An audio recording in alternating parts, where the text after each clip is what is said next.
বাপে বলছে, বেটা এসির জন্য ইলেকট্রিক খরচা দিতে গিয়ে আমার জিভ বেরিয়ে চলে আসছে, তোদের টাইমে এসির খরচা দিতে গিয়ে তোদের বোধহয় হৃৎপিণ্ডটাই বেরিয়ে পরে হাতে চলে আসবে, তার জন্য এখন থেকে গাছ লাগা বাপ, গাছ লাগা। দিয়ে হা দেখো বাপ বেটা মিলে নার্সারি থেকে গাছ কিনে নিয়ে এসেছে।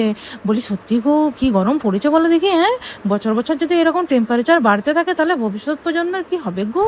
এই যোগাই মাদায়ের গাছ লাগানো দেখে পরে আমি মনে মনে ভাবছি যে আমাদের ছোটবেলায় যেমন আমাদের বাবা মারা সেই পাহাড় পেরিয়ে নদী পেরিয়ে স্কুলে যাওয়ার গল্প শোনাতো, হ্যাঁ, তেমনি আমার ছেলেরা বড় হয়ে পরে তাদের সন্তান দিকে কেমন করে তারা গাছ লাগাতো ছোটবেলায় তার গল্প শোনাবে।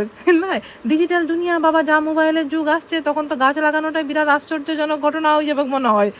কি যুগ আসছে কে জানে। চলো, তাদের গাছ লাগানো হয়ে গেল, এবারে আমার একটু ছোট ব্যালকনির বাগানটা একবার দেখে নাও, এক গাছ করে সব ফুল ফুটেছে। তোমরাও ঘরে ঘরে গাছ লাগাবে গো, নাহলে যে কি অবস্থা হবে।